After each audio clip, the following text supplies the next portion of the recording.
Hello everyone. सो आज हम लोग एक सीक्वेंस एंड सीरीज चैप्टर का क्वेश्चन करने वाले हैं जो इस साल के एडवांस के पेपर में आया था। एंड ये पेपर 1 का क्वेश्चन है, लाइक न्यूमेरिकल बेस्ड टाइप में उन्होंने पूछा ये, तो इसमें नेगेटिव मार्किंग भी नहीं थी। तो इसमें क्या है, ये क्वेश्चंस काफ़ी बच्चों ने करा भी एग्ज़ाम के टाइम पे।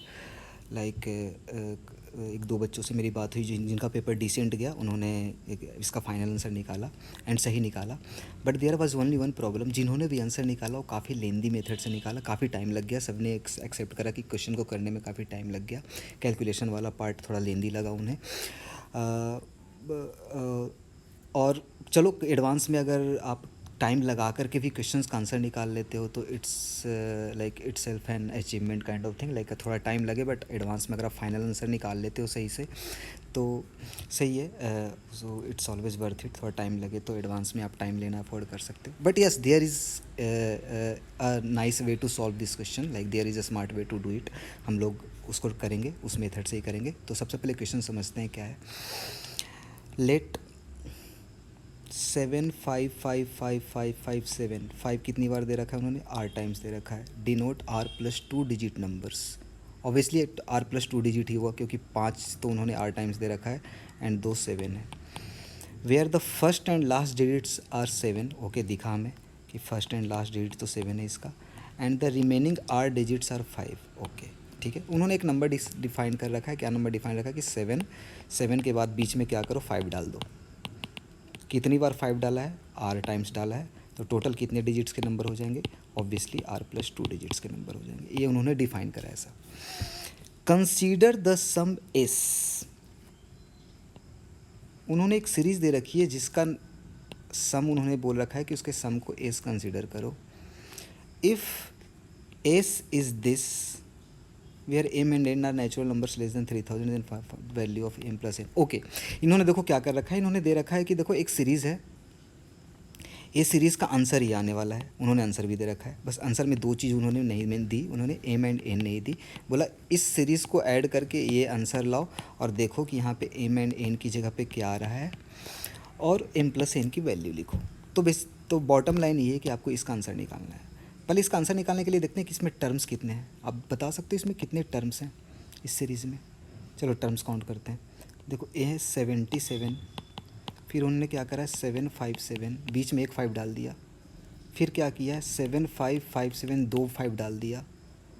एंड फिर लास्ट में क्या किया 75555, 98 5 डाल दिया। ठीक है, तो टर्म अगर काउंट करोगे तो इसमें 0 5 है, इसमें एक 5 है, इसमें 2 5 है और इसमें 98 5 है। तो कितने टर्म्स हैं टोटल, आपको पता चल जाना चाहिए 99 टर्म्स हैं।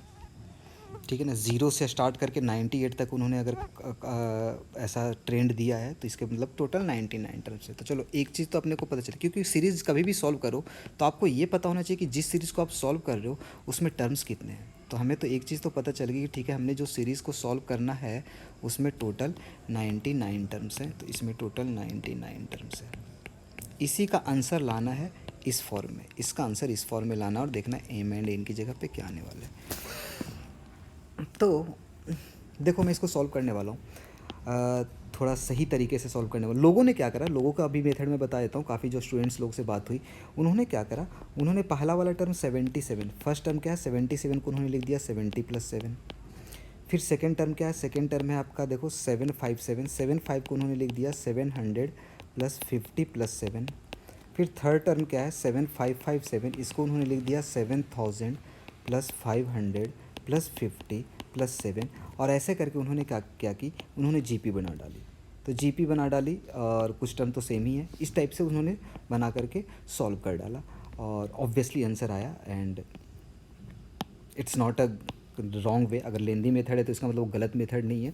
लोगों ने आंसर निकाला एंड करा, बट बिना इतने मेहनत के हम लोग कर सकते हैं इस क्वेश्चन को। There is a smart way to solve this questions and to figure those kind of ways is not difficult. अगर आपका fundamental, if you have your fundamental on point, then उस टाइप का मेथड आप सोच सकते हो। ठीक है, और ऐसा इस टाइप के क्वेश्चंस आप कर चुके हो जो मेथड में करने वाला हूँ। क्या करने वाला हूँ मैं, इस सीरीज़ में 10 मल्टीप्लाई करने वाला हूँ। ठीक है, 10 मल्टीप्लाई करने वाले इस पूरे सीरीज़ में क्या करो 10 मल्टीप्लाई कर दो बोथ साइड। तो बोथ साइड 10 मल्टीप्लाई करोगे तो लेफ्ट साइड तो आपका आ जाएगा 10s, राइट साइड क्या आ जाएगा, देखो राइट साइड क्या करो, इसमें से 10 मल्टीप्लाई करो हर टर्म में, तो 770 आ जाएगा फर्स्ट टर्म।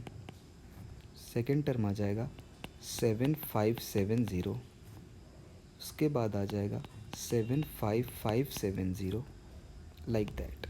लास्ट टर्म क्या आ जाएगा 7555 ऐसा करके 70, और 5 कितनी टाइम्स है, 5 तो उन्होंने दे रखा है 98 टाइम्स। ठीक है, अब मैं क्या करता हूँ, एस को मैं लिख देता हूँ वापस एस को मैं लिखने वाला हूँ। जो ये सीरीज़ है, इस सीरीज़ को मैं वापस लिखने वाला हूँ, बट एक टर्म में लेफ़्ट शिफ्ट कर रहा हूँ।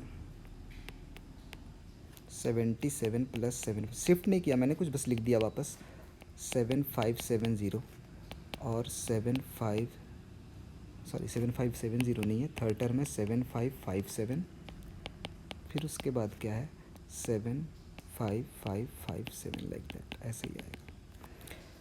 ठीक है, लास्ट टर्म देखो, इस पूरी सीरीज़ को मैंने इधर मैंने थोड़ा सा लेफ़्ट में शिफ्ट करके इसके नीचे ये लिखा, इसके नीचे ये लिखा, इसके नीचे ये लिखा, तो लास्ट वाले के नीचे तो कुछ नहीं आएगा, सेकंड लास्ट के नीचे लास्ट टर्म आएगा, तो सेकंड लास्ट के नीचे लास्ट टर्म आएगा, तो यहीं पे ख़त्म होने वाला है आपकी, यहीं तक इसके नीचे लास्ट टर्म आ जाएगा, क्योंकि ये टर्म इधर एक्स्ट्रा है। ठीक है ना, तो आई होप वो इमेजिन करके रखना।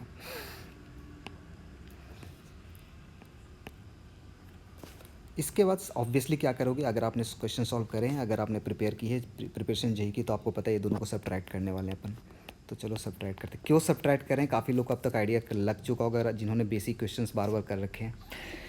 9s लेफ्ट साइड आ गया, राइट साइड तो -77 अकेला है, बट अगर आप पेयर वाइज सब्ट्रैक्ट करोगे तो इसको सब्ट्रैक्ट करोगे तो वो 13 आ रहा है, इसको भी सब्ट्रैक्ट करोगे 13 आएगा, इसको भी सब्ट्रैक्ट करोगे 13 आएगा। यही तो स्टार्टिंग में हमने ऑब्जर्व कर लिया था, इसीलिए हमने ये काम करा। 13 + 13 + 13 ऐसे आने वाला है, और लास्ट में क्या होगा, इसके नीचे तो 13 आ चुका है, ये बच गया अकेला। ये क्या बचा था, ये था इसमें 10 मल्टीप्लाई किया हुआ।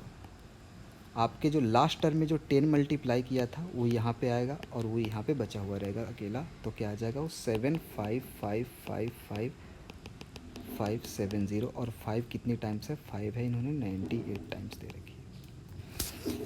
चलो 13 कितनी बार आया, 13 अगर आप काउंट करके बता सकते हो कि 13 कितनी बार आया। 13 आपका आ जाएगा, देखो इतने में से सब्ट्रैक्ट हुए हैं एक टर्म को छोड़ करके, ये टर्म को छोड़ करके बाकी सब सब्ट्रैक्ट हुए हैं, तो टोटल 99 टर्म्स थे, टोटल इसमें 99 टर्म्स थे, एक टर्म को छोड़ करके बाकी को सब्ट्रैक्ट किए हो तो ऑब्वियसली 98 टाइम्स आएगा। और आपको पता होना चाहिए, अगर इस टाइप के आपने क्वेश्चन कर रखे तो बीच में n-1 टर्म्स सब्ट्रैक्ट होके बचते हैं, एक अलग बच रहेगा, तो n-1 that is 98। I hope it is clear. तो मैं वापस से लिख देता हूँ 9s इक्वल टू क्या आ गया, -77 + 13 को 98 टाइम्स करोगे तो 13 × 98 मैं तो ऐसे ही लिख देता हूँ, प्लस 7555 और ये 570, और ये 5 कितनी बार है, ये 5 है 98 times. Now question has been solved. आपको बस बी कॉन्सेंट्रेटेड, थोड़ा कॉन्सेंट्रेशन रखना पड़ेगा आपको। Question has been solve, this आपको दिखना चाहिए क्वेश्चन सॉल्व हो चुका है। सबसे पहले देखो क्या लाना है, अगर मैं 9 को इधर डिवाइड कर दूँ, ये 9 को मैं क्या करता हूँ, ये 9 को मैं यहाँ पे डिवाइड कर रहा हूँ, ठीक है ना, तो 9 को मैं डिवाइड कर देता हूँ, तो आपको लग जाएगा कि ठीक है कुछ तो क्रिएट हुआ है, कुछ तो इसके जैसा क्रिएट होने का ट्राई कर चुके हो आप। अब क्या प्रॉब्लम है, आपको यहाँ पे एक नंबर चाहिए जो 2 7 के बीच में 99 टाइम्स 5 है, 2 7 के बीच में 99 टाइम्स है यहाँ पे, तो आपको 99 टाइम्स 5 लाना है, यहाँ पे 98 टाइम्स है। बट अगर आप ध्यान से ऑब्ज़र्व करोगे तो अगर मैं इस नंबर में मैं 13 सब्ट्रैक्ट कर दूँ, अगर 70 में मैं 13 सब्ट्रैक्ट कर दूँ तो यहाँ पे क्या बचेगा, यहाँ पे बचेगा 57, और जैसे ही 70 की जगह 57 आया आप देखोगे ये पूरा नंबर ये सेम बन चुका है। आई रिपीट, 70 में अगर आप 13 सब्ट्रैक्ट करोगे तो यहाँ पे आएगा 57, और ये 57 बनते ही आप देखोगे आपका ये नंबर तो जनरेट हो गया। तो अगर आप इस चीज़ को फिगर आउट करते हो तो अगला स्टेप आपको पता है मैं क्या करने वाला हूँ, मैं 13 × 98 ये 2 था, इसमें क्या कर रहा हूँ 13 ऐड करूँगा एंड 13 सब्ट्रैक्ट करूँगा। तो 75555 से 70 माइनस 13 करूँगा और 13 को ऐड भी कर दिया मैंने। तो अब देखो, अब आपका क्या बना, अब ये आप ध्यान से देखोगे तो एस इक्वल टू क्या आ गया, ये 13 इंटू 98 और 13 करके मैं इसको साथ में करके क्या लिख सकता हूँ, 13 इंटू तो 99 आ गया, और जो नंबर बचा 75555 और 757। अब पहले से 98 5 थे, मैं एक्सप्लेन कर चुका हूँ कि अब यहाँ पे कितने 5 आने वाले हैं, 99 टाइम्स 5 आने वाले हैं, और ये नंबर दोनों सेम बन चुका है। तो अब जो यहाँ पे नंबर बचेगा हमारा m है, और जो नीचे है n है। नीचे का तो नंबर आपको पता है, नीचे का नंबर तो 9 है, तो n तो 9 मिल चुका है आपको। m की जगह पे क्या आया, m की जगह पे ये पूरा नंबर है। तो m की जगह पे ये पूरा नंबर कौन सा है, 13 इंटू 99 माइनस 77, एंड 13 इंटू 99 करोगे तो 13 इंटू 99 कितना हो जाएगा, 13 इंटू 99 हो जाएगा आपका 12 कितना हो जाएगा, 13 इंटू 99, तो 13 इंटू 99 आपका आ गया, और उसमें क्या करना है, 77 सब्ट्रैक्ट करना है। तो फटाफट कैलकुलेट कर लो, 13 इंटू 99 आपका आ गया 1287, 1287 में अगर आप सब्ट्रैक्ट करोगे 77 तो आपका आ गया 1210। तो 1210 आ गया, 1210 आ गया, फिर तो कितना आ गया, 1210 आपका m आ चुका है और n आ चुका है 9। तो आपका आंसर है क्वेश्चन का 1210 प्लस 9 कितना, 1219। That is the answer of this question, 1219। I hope you got the solution.